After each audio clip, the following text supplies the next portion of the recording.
am Tamanna from Vishwas Navshada Public School, Pune. In last video, we have discussed spectral line formed by hydrogen and postulate given by Bohr for hydrogen atom. ठीक है, Bohr ने atom के लिए कौन कौन से postulate दिए थे वो हम लास्ट वीडियो में डिस्कस कर चुके हैं. आज हम डिस्कस करेंगे explanation of line spectrum of hydrogen. Hydrogen का जो लाइन स्पेक्ट्रम हमने डिस्कस किया था उसकी कुछ एक्सप्लेनेशन है कि उसमें हम एनर्जी गैप किस तरह से निकाल सकते हैं. देखिए होता क्या है, suppose this is hydrogen atom, ठीक है, दिस इज न्यूक्लियस, 1 इलेक्ट्रॉन है वो इस ऑर्बिट में होगा. ठीक है, जैसे ही हम इसे एनर्जी प्रोवाइड करेंगे, हमने पढ़ा था कि जैसे ही हम इसको इलेक्ट्रिक डिस्चार्ज देंगे तो इलेक्ट्रिक डिस्चार्ज देने के बाद जो इलेक्ट्रॉन है वो क्या करेगा, हायर ऑर्बिट में जंप करेगा. What is electric discharge? Electric discharge is the sudden passage of current. ठीक है, जैसे ही हमने इसमें सडनली करंट पास किया तो ये इलेक्ट्रॉन जंप करके हायर ऑर्बिट में जाएगा. ठीक है, चाहे इस ऑर्बिट में जाए चाहे इस ऑर्बिट में जाए. ठीक है, बोहर ने क्या कहा था, इसको n is equal to 1, n is equal to 2, n is equal to 3, इस टाइप से बोहर ने इसे एक्सप्लेन किया था. अब देखिए, जब इलेक्ट्रॉन हायर ऑर्बिट में जंप करके जाएगा तो वो कुछ ना कुछ एनर्जी को क्या करेगा, अब्सॉर्ब करेगा, और कुछ ना कुछ लाइट को वो क्या करेगा, अब्सॉर्ब करेगा. लेकिन फिर क्या होगा, हायर एनर्जी स्टेट अनस्टेबल होती है. As you know, higher energy state is unstable, क्योंकि जो इलेक्ट्रॉन जहां है ना वो वहीं पे रहना चाहेगा, मीन्स अपनी नॉर्मल पोजीशन पे रहना चाहेगा, क्योंकि नॉर्मल पोजीशन क्या होती है उसकी, स्टेबल पोजीशन. अगर वो अपनी नॉर्मल से हायर ऑर्बिट में चला गया तो वो उसकी अनस्टेबल स्टेट हो जाती है. तो वहां पर वो 10⁻⁸ सेकंड से ज्यादा नहीं रह सकता. ठीक है, 10⁻⁸ सेकंड तक तो रह सकता है, लेकिन उससे ज्यादा नहीं रह सकेगा. तो उसके बाद क्या होता है, वो अपनी नॉर्मल पोजीशन पे वापस आता है. जैसे ही वो अपनी नॉर्मल पोजीशन, जिसे हम ग्राउंड स्टेट बोलते हैं, ठीक है, जैसे ही अपनी नॉर्मल स्टेज पे या फिर नॉर्मल पोजीशन पे वापस आएगा, वैसे ही वो क्या करेगा, एनर्जी को एमिट करेगा. ठीक है, एनर्जी एमिट करेगा, और एनर्जी एमिट करेगा तो क्या उसे कौन सा स्पेक्ट्रम बोलेंगे, emission spectrum.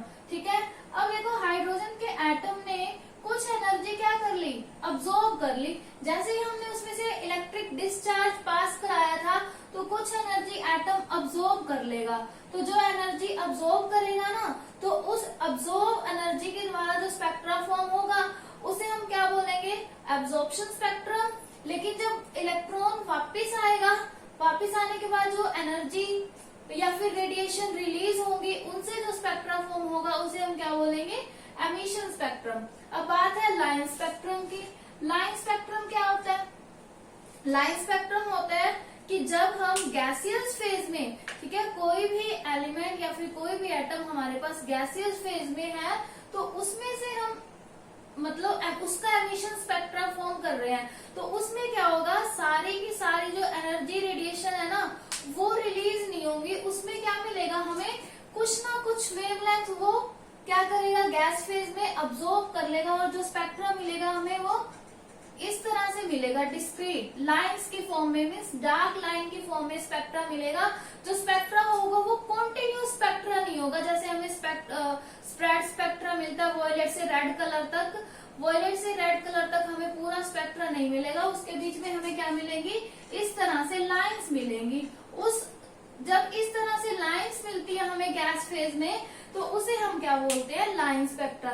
Means emission spectra के केस में जब हमने क्या ले लिया, सैंपल जो सब्सटेंस है वो हमने गैसियस फेज में ले लिया या वोलेटाइल सब्सटेंस ले लिया, तो उस टाइम पे जो हमें स्पेक्ट्रा मिलेगा, मीन्स कलर का जो स्प्रेड है वॉयलेट से रेड, वो कम्प्लीटली नहीं मिलेगा हमें. तो उस स्पेक्ट्रा में हमें क्या मिलेगा, इस तरह से डार्क लाइन मिलेंगी. ठीक है, मीन्स कलर के बीच में, अलग अलग कलर के बीच में डार्क लाइन मिलेंगी. उन्हीं डार्क लाइंस को हम क्या बोलते हैं, लाइन स्पेक्ट्रा.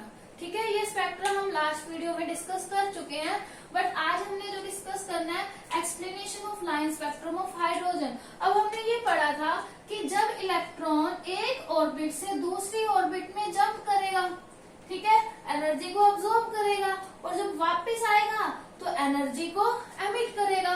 तो उसके बीच में कुछ ना कुछ एनर्जी डिफरेंस तो होगा. एनर्जी को उसने अब्सॉर्ब किया और सेम को ही रिलीज कर लिया। अब देखो जहां पे इलेक्ट्रॉन फर्स्ट पोजीशन पे है, मीन्स पहले जहां पे इलेक्ट्रॉन था वो उसकी इनिशियल स्टेज है, और अब जहां इलेक्ट्रॉन है वो उसकी क्या है, फाइनल स्टेज। ठीक है, तो एनर्जी गैप हम कैसे निकालते हैं, delta E is equal to E final minus E initial, means final stage पे इलेक्ट्रॉन की एनर्जी कितनी है और इनिशियल स्टेज पे इलेक्ट्रॉन की एनर्जी कितनी है। ठीक है, इस तरह से हम एनर्जी गैप निकाल सकते हैं। तो डेल्टा E निकालने का फॉर्मूला क्या हुआ, EF माइनस EI। ठीक है, एनर्जी गैप हम किस तरह से निकाल सकते हैं, EF माइनस EI। अब EF क्या है, मान लो कि electron n is equal to 1 पे था, तो जंप करके ये 2 पे चला गया। ठीक है, तो इसका EF कहाँ निकालेंगे हम, n इज इक्वल टू 2 पे, और इनिशियल क्या है, n इज इक्वल टू 1 पे। तो एनर्जी का फॉर्मूला हमने लास्ट वीडियो में डिस्कस किया था कि जो एनर्जी है किसी भी इलेक्ट्रॉन की वो कितनी होती है, E is equal to minus RH और 1 बाय एन स्केयर। RH क्या है यहाँ पर, रिडबर्ग कांस्टेंट। ठीक है, RH है रिडबर्ग कांस्टेंट और 1 बाय एन स्केयर, n क्या है, जिस ऑर्बिट में इलेक्ट्रॉन प्रेजेंट है। ये क्या होता है, वैसे प्रिंसिपल क्वांटम नंबर होता है, लेकिन अभी आप लोग प्रिंसिपल क्वांटम नंबर के बारे में नहीं जानते, जो हम आगे डिस्कस करेंगे। ठीक है, अभी हमने क्वांटम नंबर की बात नहीं की, अभी सिर्फ हमने इतना समझना है कि n क्या है यहाँ पर, जिस ऑर्बिट में इलेक्ट्रॉन प्रेजेंट है। अब देखो EF भी निकाल सकते हैं, EI भी। E का फॉर्मूला हमें पता है, E is equal to minus RH 1 by N का स्केयर। तो डेल्टा E हम कैसे निकाल सकते हैं, पहले हम E फाइनल और माइनस क्या कर देंगे, E इनिशियल। E फाइनल क्या हो जाएगा, सिर्फ हमने यहाँ पर क्या रखना है, NF means electron final position में कौन सी ऑर्बिट में है, और NI मीन्स इनिशियल स्टेज पे कौन सी ऑर्बिट में था। ठीक है, सिर्फ n की वैल्यू पुट करनी है, तो हमारे पास एनर्जी गैप आ जाएगा। तो डेल्टा E क्या हुआ, minus RH 1 by N square F minus 1 by NI square. तो अब देखो हमने यहाँ से क्या लिया, माइनस RH कॉमन ले लिया। जैसे ही हमने माइनस RH कॉमन लिया, देखो यहाँ पर माइनस RH, ये आपको पता है कि जब भी हम किसी भी इलेक्ट्रॉन की एनर्जी निकालते हैं तो उसमें माइनस का साइन होता है। ये हमने लास्ट वीडियो में डिस्कस किया था, लास्ट वीडियो में भी माइनस का साइन क्यों होता है, क्योंकि अगर हम n is equal to infinity पे लेते हैं ना, तब एनर्जी की वैल्यू क्या आती है, 0।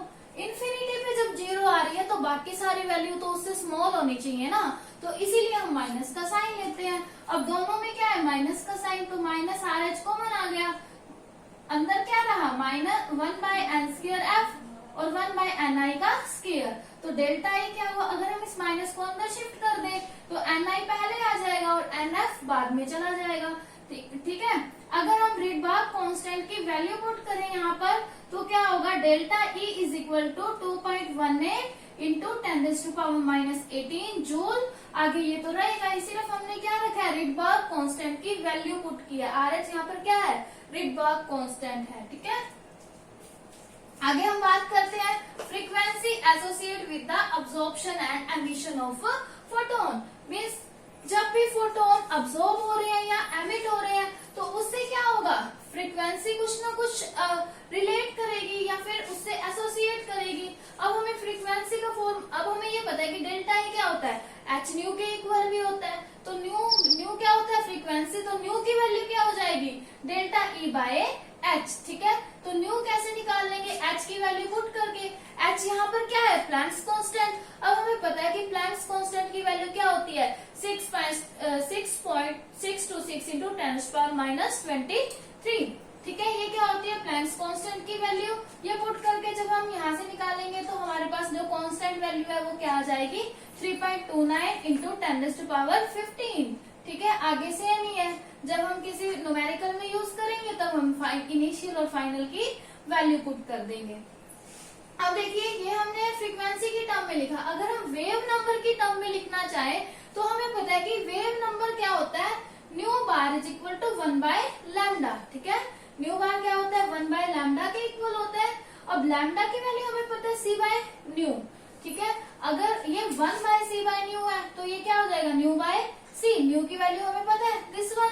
ठीक है, न्यू की वैल्यू हमें पता है, बाय क्या कर देंगे, सी कर देंगे। ठीक है, जब हम सी की वैल्यू पुट करेंगे, सी की वैल्यू क्या होती है, स्पीड ऑफ लाइट 3 × 10⁸। ठीक है, मीटर पर सेकंड वो पुट करेंगे तो यहाँ पर जो कांस्टेंट है उसकी वैल्यू ये आ जाएगी 1.09677 × 10⁷। ये इसकी वैल्यू आ गई। आगे सेम ही, ठीक है, number of orbit initial position पे और फाइनल पोजीशन पे मीटर का इनवर्स। अब देखिए ये हमने क्या किया, एनर्जी का डिफरेंस निकाला, फिर हमने फ्रीक्वेंसी की वैल्यू निकाली।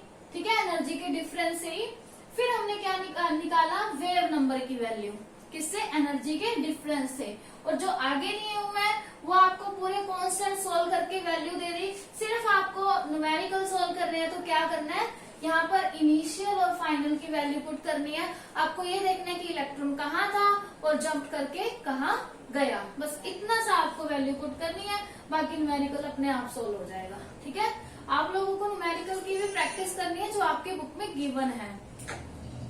नेक्स्ट है अब्जॉर्प्शन स्पेक्ट्रा की बात करें। ठीक है, तो NF क्या होगा, ग्रेटर देन NI। ठीक है, और एनर्जी क्या होगी, अब्जॉर्ब, लेकिन एमिशन में क्या होगा, इनिशियल वाला बड़ा होगा, क्योंकि देखो क्या होगा, अब्जॉर्प्शन की बात कर रहे हैं तो मीन्स इलेक्ट्रॉन जंप कर रहे हैं, हमने स्टार्टिंग में भी डिस्कस किया था। अगर अब्जॉर्प्शन स्पेक्ट्रा है, जब इलेक्ट्रॉन जंप कर रहा है तब जो स्पेक्ट्रा फॉर्म होता है ना, तो वो अब्जॉर्प्शन स्पेक्ट्रा है। लेकिन जब इलेक्ट्रॉन वापस आता है तो कौन सा स्पेक्ट्रा फॉर्म होता है, एमिशन स्पेक्ट्रा।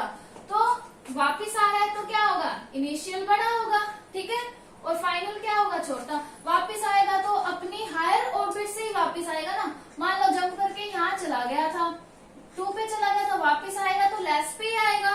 तो एमिशन के केस में इनिशियल वाला क्या होगा, बड़ा, और फाइनल वाला छोटा। लेकिन अब्जॉर्प्शन के केस में फाइनल वाला बड़ा होगा, क्योंकि जंप करके जाएगा तो जैसे n=1 है, एक इलेक्ट्रॉन यहाँ जंप करके जाएगा तो या तो 2 में जाएगा या 3 में जाएगा, मीन्स फाइनल वाला क्या होगा, बड़ा होगा और एनर्जी अब्जॉर्ब होगी। एमिशन में इनिशियल वाला बड़ा होगा और एनर्जी नेगेटिव, और एनर्जी क्या होगी, रिलीज होगी। ठीक है स्टूडेंट, ये है हाइड्रोजन के स्पेक्ट्रा के बारे में, या फिर किसी भी एटम के स्पेक्ट्रा के बारे में। किसी भी एटम नहीं बोल सकते, या तो हाइड्रोजन या फिर हाइड्रोजन लाइट, क्योंकि बोहर मॉडल में बाकी इलेक्ट्रॉन के स्पेक्ट्रा को तो एक्सप्लेन नहीं किया था।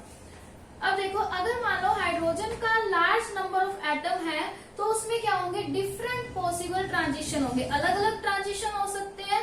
ठीक है, अलग अलग ट्रांजिशन होंगे तो हमें स्पेक्ट्रल लाइन भी क्या मिलेंगी, अलग अलग मिलेंगी, या फिर large number of spectral line हमें मिलेंगी।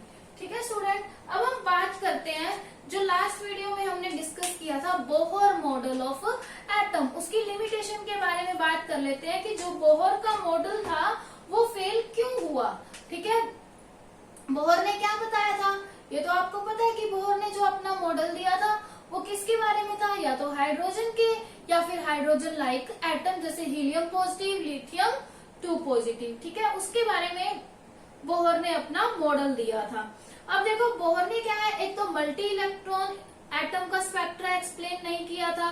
दूसरा हम बात करें तो उसने wave nature of electron ignore कर दिया था, उसने ओनली पार्टिकल नेचर को लेके चला था, वेव नेचर को उसने मतलब अपनी कंसिडरेंस में नहीं लिया था। अब बात करें कि उसने किसी भी इलेक्ट्रॉन की एबिलिटी को एक्सप्लेन नहीं किया कि वो केमिकल बॉन्ड बनाते हैं तो किस तरह से केमिकल बॉन्ड बनाएंगे, इस चीज को भी उसने एक्सप्लेन नहीं किया। और क्या है, उसने जीमन इफेक्ट और स्टार्क इफेक्ट को भी एक्सप्लेन नहीं किया। अब जीमन इफेक्ट और स्टार्क इफेक्ट क्या होते हैं, सबसे पहले हम बात करते हैं जीमन इफेक्ट की। जीमन इफेक्ट क्या होता है, splitting of line in presence of magnetic field. ठीक है, जब स्पेक्ट्रल लाइन मैग्नेटिक फील्ड की प्रेजेंस में स्प्लिट हो रही है, ठीक है, जो स्पेक्ट्रल लाइन फॉर्म हुई है जब वो मैग्नेटिक फील्ड की प्रेजेंस में स्प्लिट हो रही है तो उसे हम क्या बोलते हैं, जीमन इफेक्ट। अगर वो इलेक्ट्रिक फील्ड की प्रेजेंस में स्प्लिट हो रही है तो उसे हम क्या बोलते हैं, स्टार्क इफेक्ट। बट इस चीज को भी बोहर ने एक्सप्लेन नहीं किया था। तो देखो कितनी सारी लिमिटेशन हो गई। एक तो ये कि बोहर ने जो अपना मॉडल दिया वो सिर्फ 1 इलेक्ट्रॉन के लिए दिया। दूसरा कि वो जीमन इफेक्ट और स्टार्क इफेक्ट को एक्सप्लेन नहीं कर पाया। तीसरा ये कि उसने इलेक्ट्रॉन के वेव नेचर को इग्नोर कर दिया। चौथा ये कि उसने किसी भी इलेक्ट्रॉन की एबिलिटी को एक्सप्लेन नहीं किया कि वो किस तरह से मॉलिक्यूल बनाएगा और किस तरह से केमिकल बॉन्ड उसके अंदर बनेंगे। ठीक है स्टूडेंट, तो ये आपका आज का वर्क है कि एनर्जी डिफरेंस हम किस तरह से निकालते हैं और बोहर मॉडल की लिमिटेशन क्या है। आप लोगों को ये रीड भी करना है और इसके नोट्स भी प्रिपेयर करने हैं। Thank you, bye bye.